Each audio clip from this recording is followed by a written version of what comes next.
বাবা, সকাল হয়ে গেল এখনো বাড়ি ফিরলো না ও। ও তাহলে কোথা গেল? সকাল হয়ে গেল এখনো বাড়ি ফিরলো না, কোথা গেল তাহলে ও? না, বাড়িতে বসে থাকলে হবে না, আমি একবার ওর বন্ধুকে জিজ্ঞেস করে দেখি কোথায় আছে ও। তোকে একটা কথা জিজ্ঞেস করব আমি। একটা কি বলছো মাসিমা? তুমি একসাথে 15-20টা জিজ্ঞেস করো, তারই উত্তর দিয়ে দেবো আমি।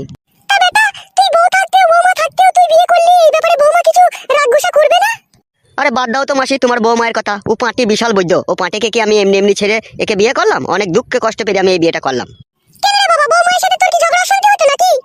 দেখো মাসি, তোমার বাড়িতে এসেছি একটু আশ্রয় নিতে, ঠিক আছে? তুমি আমাকে এই সমস্ত কথা জানতে চাও না। আমি তোমার বাড়িতে 2-10 দিন থাকবো, তারপরে চলে যাবো। তুমি কি বলছো বলো? শুধু কি 2-10 দিন থাকবি? তুই 2-6 মাস থাকবে, তাও আমার কোনো অসুবিধা নেই। তুই আমার বোনের ছেলে, তোকে কি আমি বাড়ি থেকে খেদাতে পারবো? কেবা তুই থাক, কোনো টেনশন করিস না তুই। এই তো মাসি, কেমন নিজের মায়ের মতো কথা বললা, ভেতরটা পুরো একবারে জুড়িয়ে গেল। কাকি বেটা, তুই আমার সাথেই খাবি তো, না বৌমাকে নিয়ে তুই আলাদা করে রান্না বান্না করে খাবি মনে করছিস? কি করবি বেটা? ধর মাসি, 2-1 মাস থাকবো, আমি আবার রান্না করে খেয়ে খাবো। আর তোর মার বৌমা এখন রান্না করতে পারবে না, ও এখন নতুন বৌমা লয় তোমার। ও আচ্ছা বেটা। তুমি খাওয়াবে, ঠিক আছে? বাজার হাট করে এনে খাওয়াবে, মাসের শেষে যা হবে আমি তোমাকে সমস্ত পয়সা হিসাব করে দিয়ে চলে যাবো। এ নিয়ে তোমার কোনো চাপ নেই, বুঝতে পেরেছো মাসি? ঠিক আছে বেটা, ঠিক আছে, তা নিয়ে তোর কোনো টেনশন নাই, আমি তোকে রান্না করে খাওয়াবো। তুই বৌমায়ের সাথে গল্প কর, আমি আসছি। আচ্ছা ঠিক আছে মাসি, যাও। তা কি গো আমার সোনার ময়না পাখি, মন খারাপ কেন? কোনো টেনশন নাই তোমার, আমি আছি তো জান। তোমার হাত ধরে স্বামীর ঘর ত্যাগ করেছি, আমি আবার কিসে চিন্তা করবো? তুমিই তো আমার স্বামী। এই নিয়ে তুমি কোনো চিন্তা করো না জান, আমার 2টো ঘর আছে, একটা ঘরে তুমি থাকবে, একটা ঘরে ও যদি থাকে থাকবে, আর ও যদি ও পালায় পালাবে। এক ঘরে দুজন থাকলে অশান্তি ঝগড়া হবে, তুমি আমাকে আলাদা জায়গায় একটা জায়গা কিনে ঘর করে দেবে, আমি সেখানে থাকবো। ঠিক আছে আমার জান, মন খারাপ করো না, তোমাকে জায়গা কিনেই ঘর করে দেবো শোনা। ওহ কি লাগছে মাইরি তোকে, এমনি যে পক পক করে তোর গালে আমি চুমু খাই। সত্যি বলছো, তুমি আমাকে ভালো লাগছে? সত্যি মানে জান, তোকে একবারে সেই সানি লিওনের মতো লাগছে, মনে হচ্ছে ধরে না পকাত করে ভরে দিতে, তাই মনে হচ্ছে আমার। লাগছে তো আমার সবসময় খালি ঢঙের কথা। ঢঙের কথা লয় জান, এটা আমার মনের কথা, শুধু রাত হইতে দাও। রাত হলে কি করবে দিয়ে? যে তালাতে এতদিন জং পড়েছিল সেখানে 2 ফোঁটা মোবিল দিয়ে চাবিটাকে ঘুরিয়ে পুরো পরিষ্কার করে দেবো।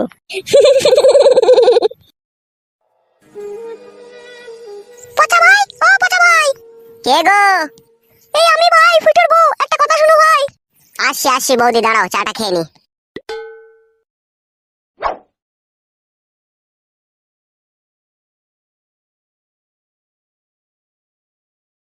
হ্যাঁ বৌদি বলো, কি বলবে? বলছি ভাই, কালকে তোমার দাদা গান শুনতে গেল সুদপুরে, তা এখনো বাড়ি এলো না, কি ব্যাপার কিছু তো বুঝতে পারছি না ভাই।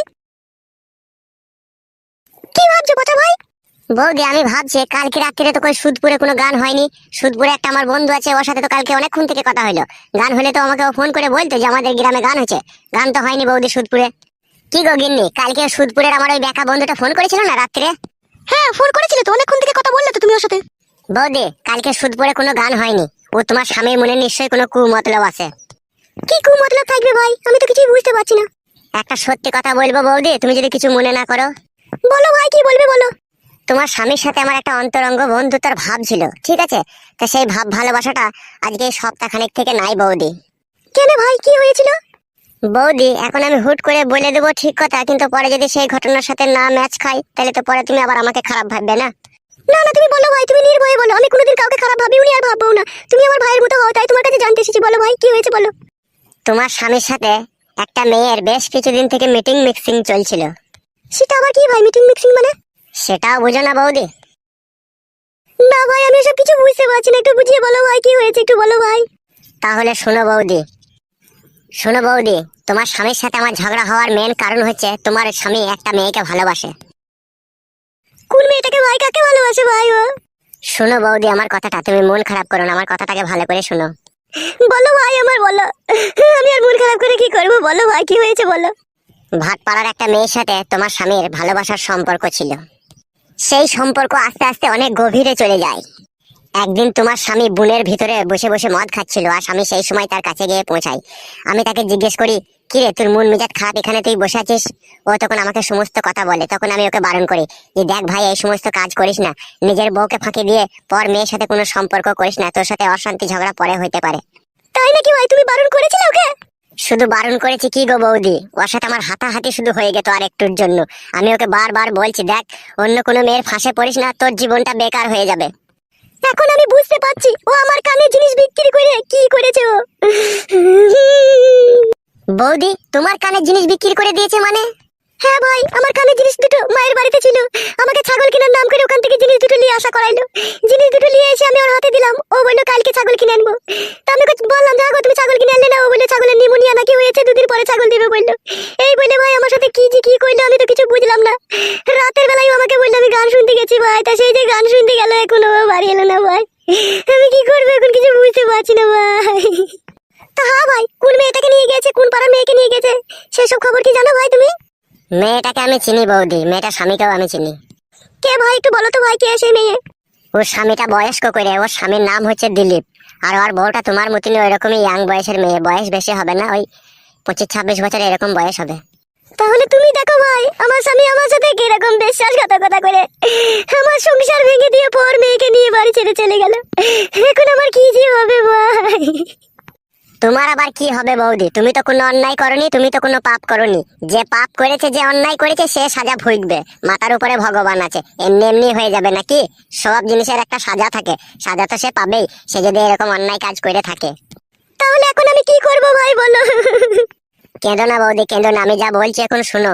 তোমার বাবা মাকে তোমার বাড়িতে ডাকো, আর এই সমস্ত কথা খুলে বলো, ঠিক আছে? আমাদের গ্রামে তো প্রধান সাহেব আছে, প্রধানকে এই সব বিষয়ে জানাও, সে কি বিচার করে দেখো।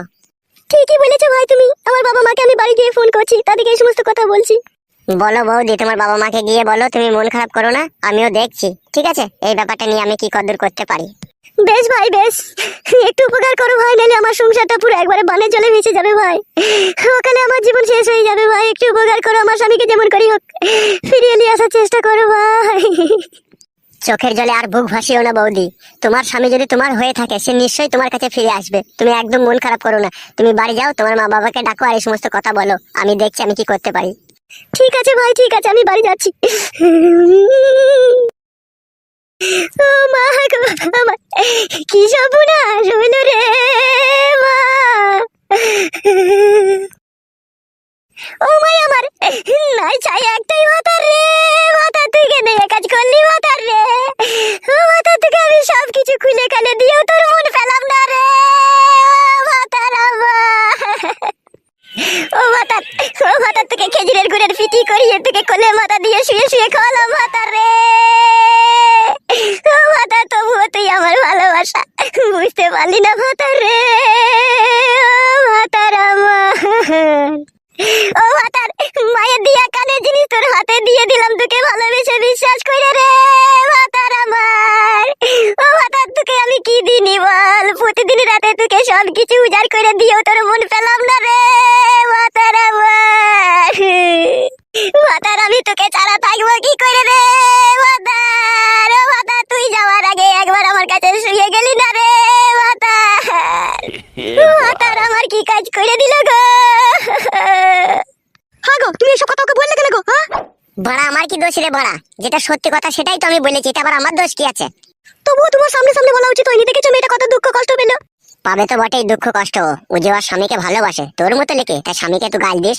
এই দেখো কাদা কুকুর বেটা শুরু হয়ে গেল। ও ভালোবাসে, আমি তো ভালোবাসি না। আরে কাদা কুকুর বেটা চুপ তো বড়া, তুই কেমন ভালোবাসিস সে আমার জানা আছে লাউড়া। কোনোদিনও কাছে শুতে লিস না, আবার গান মারাইছে বড় বড় কথা মারাই।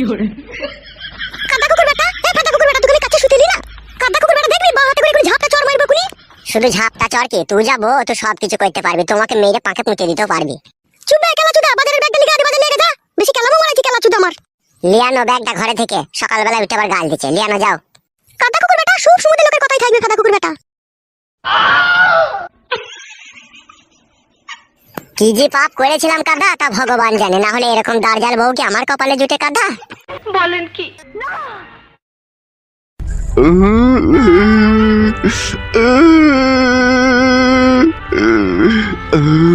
বোদামারানি মাগি, তুই আমাকে এইভাবে পর করে দিয়ে চলে গেলি।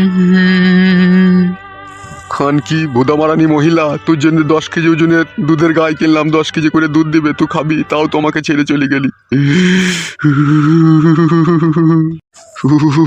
ভিতর চলে যাচ্ছে রে, ভিতর চলে যাচ্ছে। জ্বলে গেল জ্বলে গেল জ্বলে গেল। কি হলো দিলীপ বাবু, কি জ্বলে গেল? কে? আমি লাউড়া চুদা, দুঃখে কষ্টে আমার গাঁড় ফেটে বাদ দরজা হয়ে যাচ্ছে, আর তুই আমার সাথে মস্করা করতে এসেছিস বোকার চুদা।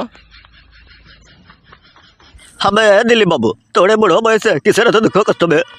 লাউড়া চোদা, কালকে রাত্রে আমার গিন্নি চলে গিয়েছে আমার ঘর ছেড়ে দিয়ে। আরে কি কথা শোনালি দিলীপ বাবু, বউ ঘর থেকে চলে যাও মানে তো ডান দিকের কিডনি ড্যামেজ হয়ে যাওয়া রে লাউড়া। তাই তো হয়েছে ভুদা, না পাচ্ছি দুবেলা দুমুতো শান্তি করে ভাত খেতে, না পাচ্ছি ঘরের ভিতরে ঘুমুইতে, না কারোর সাথে কথা বলতে ভালো লাগে, শুধু জানের ভিতরে শুধু মুড়ি করছি। দিলীপ বাবু তোর সাথে লাউড়া একটু বসে কথা বলি। আমি বলছি কি দিলীপ বাবু, তোর বইয়ের সাথে কি তোর কোনো পার্সোনাল ভাবে কোনো ঝামেলা অশান্তি হতো নাকি, যা তোকে এইভাবে হঠাৎ করে পর করে দিয়ে চলে গেল? না রে ভুদা, সেরকম কিছু লয়। ও মাগিটা বেশ কিছুদিন থেকে ঘাই মারছিল, তখনই আমার সন্দেহ হয় ও যখন ভীতি মারছে নিশ্চয়ই ও কারো পেটে যাওয়ার লাইন করছে। এটা কিরকম কথা হলো বটে দিলীপ বাবু, আমার তো মাথায় কিছু ঢুকলো না। লাউড়া চোদা, জলের মধ্যে যখন দেখবি আমেরিকা মাছগুলো যখন ভীতি লাই না, সেই মাছগুলো তখন ডিম চাইতে চায়, বুঝতে পেরেছিস তো? আর যখনই ভীতি লাই, যখন পাবলিক পুকুরের উপরে দাঁড়িয়ে থাকে না, তখন তারা কপ করে ধরে নেবার চেষ্টা করে, বুঝতে পেরেছিস তো? ঠিক সেই রকমই আমার বউ ভীতি মারছিল, তা ওকে যে লোককে ধরে নেবে আমি বুঝতে পেরেছিলাম, তাই ওকে আমি এই ব্যাপারে সাবধান করি। তা আমার সাবধান শোনার আগেই সে মাগি পট করে আমার ঘর ছেড়ে দিয়ে চলে গেল। আরে দিলীপ বাবু, তোর ভালোবাসায় কোনো কমতি ছিল না তো? হবে শালা বিহারি, আমার ভালোবাসায় কি কমতি আছে বে শালা? আমার দুটো ঘর আছে বে, একটা খড়ের চালের ঘর, একটা টালির চালের ঘর।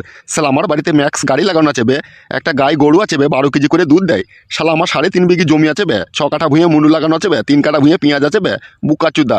আবার এদিকে 4.5 কাঠা জমিতে আমি মিনিকে ধান লাগিয়েছি বে, কেলা চুদা। আমার কিসের অভাব বে? আমার ঘর থেকে বউ চলে যাবে। দিলীপ বাবু তোর হেতিরের কোনো কমজোরি ছিল না তো? না না লাউড়া, হেতিরের কোনো কমজোরি ছিল না। ডেলি আমি 30 টাকা করে হাত খরচা নিতাম, 10 টাকার এক বান্ডিল বিরিয়ানি নিয়ে নিতাম, আর 20 টাকা দিয়ে একটা 100 পাওয়ারের ট্যাবলেট নিয়ে নিতাম। তা আমার ভালোবাসায় কি করে কমজোরি থাকবে? ওখানেই তো মেন সমস্যা লাউড়া। কি করে বে? তোর বউ লাউড়া বুঝতে পেরে গেছে আমার স্বামীর হেতিরে ওষুধে কাজ করে, ওর শরীরে কোনো প্রোডাকশন নেই কু। তাই নাকি ভুদা? আরে হ্যাঁ রে দিলীপ বাবু, আমি কি মিথ্যা বলছি? আমি দুটা বিয়ে করেছি, আমার হেতির কমজোরি বলে একটা বউ আমার কাছে থাকেনি কু। তাহলে আমি যত বিষয় সম্পত্তি গড়ে তুললাম আমার বইয়ের জন্য, তাহলে সেগুলা কি হবে লাউড়া? আরে দিলীপ বাবু কেন বাচ্চা ছেলের মতো কথা বলছিস বে? মেয়েরা কোনো সময় অর্থ সম্পত্তি চাই না বে, ওরা মেন জিনিসটাই চাইবে, ডান্ডা চাইবে। তোর যে ডান্ডায় কমজোরি ছিল বে। তাহলে তুই বলতে চাইছিস আমার ডান্ডায় কমজোরি ছিল বলে আমার বউ চলে গেছে? হ্যাঁ দিলীপ বাবু, এটাই একদম সত্যি কথা বটে। তাহলে লাউড়া এখন আমি কি করব কিছু বুঝতে পারছি না তো। তুই এক কাম কর দিলীপ বাবু, আমাদের গায়ে যে প্রধান আছে না, ও প্রধানের কাছে চলে যা, আর ওর সাথে কথাবার্তা বলে তোর বউকে একদম ছাড়পত্র দিয়ে দেওয়ার ব্যবস্থা কর, না হলে পরবর্তীকালে তোর কাছে আবার অশান্তি ঝগড়া ফিরে আসতে পারে। কি করে ফিরে আসবে? সে তো ভুদা চলে গেছে অন্য ছেলের সাথে। আবে দিলীপ বাবু, মেয়েদের মনের ভেতরে ঢোকা বহু কঠিন জিনিস আছে বটে বে। ও যে ছেলের সাথে গিয়েছে তার সাথে 2-4 বছর লটর পটর করে ও ছেলে যখন ওকে ছেড়ে দিয়ে চলে যাবে, ও মাগে তো আর যাওয়ার কোনো রাস্তা থাকবে না, তখন তোর কাছে ফিরে আসতে বাধ্য হবে। তখন ও ভাববে আমার ও বুড়ো ভাতারি ভালো ছিল, মার গাল যাই 2-1টা দেয়, দেখ ভাতারের কাছে একবার যে দেখি ভাতার আমাকে লাই নাকি, ঠিক আছে? আর তখন যদি তুই না নিতে চাস, তোর নামে যদি থানাতে গিয়ে কেস করে না, কেস লেগে যাবে বে, তোকে আবার বুড়ো বয়সে জেল খাটতে হবে বোকাচুদা। সেই জন্য তুই আগে ভাগে রাস্তা দেখেলে। ওর জন্যই তোকে বলছি বে, আমাদের যে পঞ্চায়েত প্রধান আছে না, ওর কাছ থেকে যে কথাবার্তা বলে মাগিটাকে ছাড়পত্র করে দে, ঠিক আছে? তাহলে তোর ঝামেলা থেকে মুক্তি পেয়ে যাবি বে। ও মাগি যার সাথে গেছে চলে যাগু, গাঁড় মারাগু, তুই আবার একটা অন্য কোনো মেয়ে দেখে বিয়ে করেলে, তোর তো সম্পত্তির অভাব নেই, তোর তো সম্পত্তি খাবে তোর বউ এসে। সেজন্য বলছি তোকে লাউড়া বিয়ে করে নে তুই। বিহারি হলেও লাউড়া তোর বুদ্ধি আছে, ঠিকই বলেছিস তুই। চো বাড়া পঞ্চায়েত প্রধানের কাছে যাই। তো দিলীপ বাবু যাওয়ার আগে আরেকটা কথা ছোট্ট করে শুনে লে উঠে। বল বল বল। তোর যে বউ ছিল সে তো ঘর ছেড়ে চলে গেছে, তুই তো আর তাকে লিবি না, লিবি কি না সেটা আগে বল তো দেখি, একবার শুনি।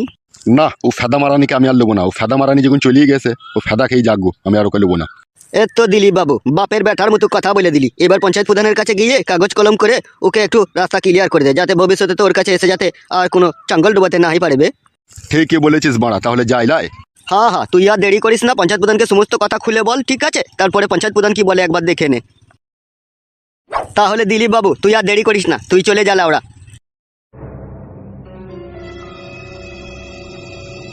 লাউড়া শুধু অর্থ সম্পত্তি থাকলেই হবে লাউড়া? মেন হচ্ছে হেতির লাউড়া, হেতির স্টক না থাকলে লাউড়া বউ টিকানো খুবই মুশকিল আছে বটে মারা। আমি যেরকম 3টা বিয়ে করেছি, একটা বউ নেই কুমারা হেতিরের জন্য লাউড়া। बोलन की। और अगर तुम लोग नए हो तो सब्सक्राइब करो, वो जो लाल वाला बटन है उस पर फूट फेंक के मारो या फिर